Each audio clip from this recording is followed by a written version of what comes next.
Alright, what up everyone? I recently posted a Instagram video putting together my rig. Through that, must have hit the algorithm or something. The video did pretty well, but with that being said, there was a lot of comments left asking about the specifics of my rig, like the cost and everything like that. So today I'm just going to go through my new FX3 rig and show you guys what I have attached to it and what my rig is. So let's just get straight into it. First, starting off, we have the Sony FX3. As you guys know, I just came from the Blackmagic 6K. I just wanted to go with something smaller. I've shot Sony with most of my career with the A7S II, so I was really happy to come back to the small body and have full frame and stuff like that. The first thing I'll attach is my small rig FX3 cage. With the small rig FX3 cage, at the bottom there's a little magnetic flathead piece, very convenient. Something with this FX3 cage that's very nice is there's 3 points of contact onto this cage to the camera body. So like something with my old A7S II cage, the cage itself would kind of swivel and move around in the camera. With this, there's 3 different points, so it's very secure and locked tight. Next thing we do is attach the NATO rail to the top of the camera. This comes with the FX3 cage. I have a box of everything here, so as I do this, I'll try to go through and tell you guys exactly. This is the small rig cage for the Sony FX3.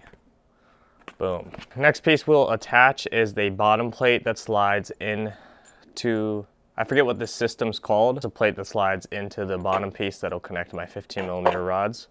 I bought most of this stuff for my Blackmagic rig, but a lot of it was kind of like universal. I could swap it over. However, this plate says it's a small rig bottom mount plate for Blackmagic Pocket Cinema 4K. One thing that sucks about this plate is there's only one point of contact, so this bottom plate kind of likes to slide around. I have a piece of skateboard grip tape to the bottom of it that is definitely scratching my cage as I do this. However, once it's tight, it kind of doesn't move around as much. Definitely not what you guys should do. Next thing we'll do is slide on the bottom plate for this. Connected here, I have 2 15mm rods, so I'm going to take those out and I'll kind of just show you.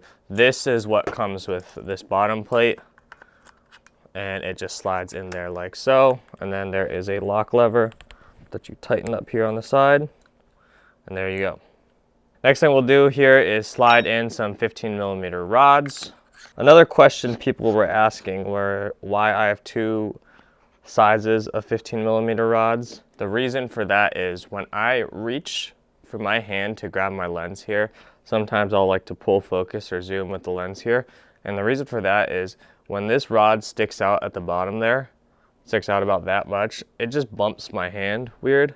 So I got a shorter 15mm rod so I have more access or room here. Alright, with the 15mm rods attached, the next thing we'll do is slide on our small rig V-mount plate. Small rig V-mount adapter plate with adjustable arm. Boom. And what I like to do here is slide out the LCD screen from the camera like so. I'll flip it out like that. Slide this V-mount plate up, and I can almost put it to the back of the camera like so. Tighten her up there. All right, next thing I'll do is put on my top handle. This is a top handle from an old rig from my A7S II. So there's a NATO rail on top of here. You're supposed to be using a NATO rail top handle, or I'm sorry, a NATO top handle, so it could squeeze onto there and you can have like quick release and stuff like that. However, I don't have a NATO top handle, so I was just using what I have, and this is from my old rig. So this just screws in with some 1/4 thread screws. The replacement that I get for this is a small rig makes a nice top handle that is NATO rail. Another question I got asked was, with this V-mount plate being very close to the top handle, yes, it bumps into each other. As you can see, there's a little bit of clearance. So yeah, maybe this might be another thing that getting a different top handle would fix. Maybe it would sit up a little higher and not bump this as much. However, nothing is dysfunctional from this. Next thing I'll do is mount the small rig monitor mount. It's just hot shoe. small rig, swivel, and tilt adjustable monitor support with cold shoe. Boom. With the monitor support on there, we will screw on my Blackmagic Assist 12G 5-inch monitor. The only specific reason why I'm using this monitor is due to the fact that I came from Blackmagic. Yes, I got a couple comments. Oh, why are you using a Blackmagic monitor, Sony? Yeah, I would love to get a Ninja, but I'm just using with what we got, and this is what I'm rocking with for now. Every monitor does kind of the same thing. Next thing I'm gonna attach here is my V-mount battery. Mini V-mount battery, VB99 from Small Rig. Boom. And this just goes on like so. And then we will be attaching my Sony ANAMORPHIC 35mm lens. It's a 35 1.8. I recently picked this up used from a camera shop in Columbus. It was just sitting on the shelf by itself, and I've been a fan of anamorphic lenses for a very long time. And when I saw it there by itself, it was literally like meant to be. I had to pick it up. Next thing I'll attach to this is the adapter ring for our matte box. So this lens is a 67mm diameter and the matte box is 95. So we just use the step-up ring. And then we will attach our Small Rig Mini Matte Box Light. And just slides on like so. And you just tighten. Boom, only a couple more things to go. One of the last pieces here is I will just put on this Rode mic. I don't even know which Rode mic this has. I've had it forever. I just throw this onto the cold shoe on the cage. And so one of the last pieces to this rig will be an HDMI locker. This comes with the cage. This just screws into the front. And what this does is when you tighten it up, it can lock in your HDMI cable. So when you bump it, it's not like the HDMI camera is just, or I'm sorry, the HDMI cable isn't just gonna like fly out or anything. The last things with this rig here are going to be cables. First comes first, we have our HDMI cable. This is just a generic HDMI cable from B&H. Plug it into our camera here, and you can see that locking system. Just tightens it up, and it locks our HDMI cable in there. This will run up to the top monitor and plug into our video assist, like so. Next cable we have here is our D-tap cable to power our monitor. What I like to do here is I will take off the V-mount plate, slide it off like so. And what I've done here is wrap the cable with a red tie around these 15mm rods before and kind of just made it a loop. So what I will do here is slide that onto our rod, and then I can throw our V-mount plate back on just so it's kind of tucked away and managed a little bit better and not have these cables flying everywhere. Run this up to our monitor, plugs in like so. And this cable will run over behind here and plug in via D-tap straight to our Small Rig battery.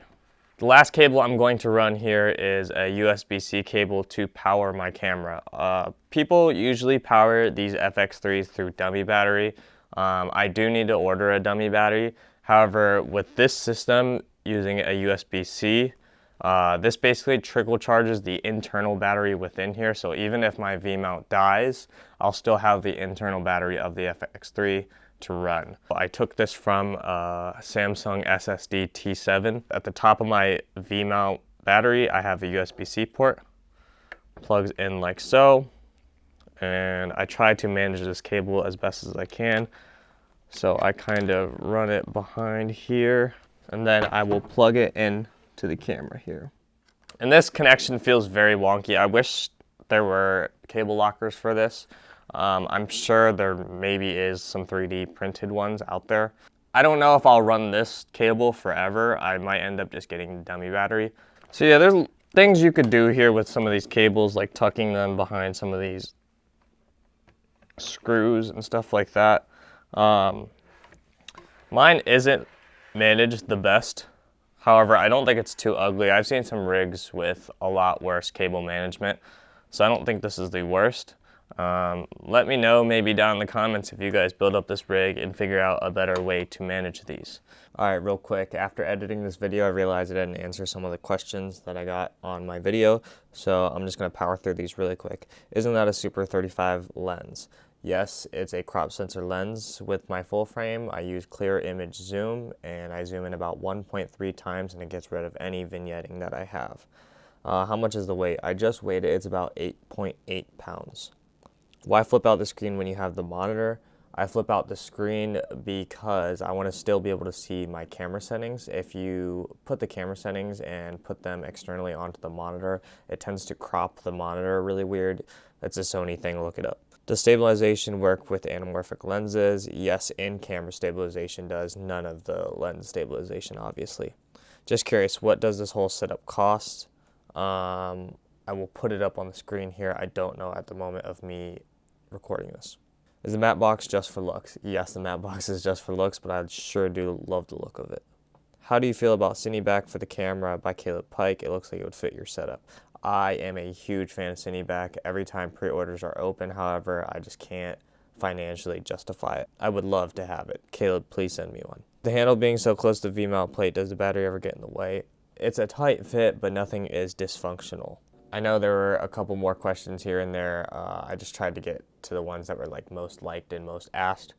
And boom, we got a complete FX3 rig. But yeah, if you have any further questions about this, leave them down in the comments and I will try to get back to everyone as soon as possible. Thank you for watching.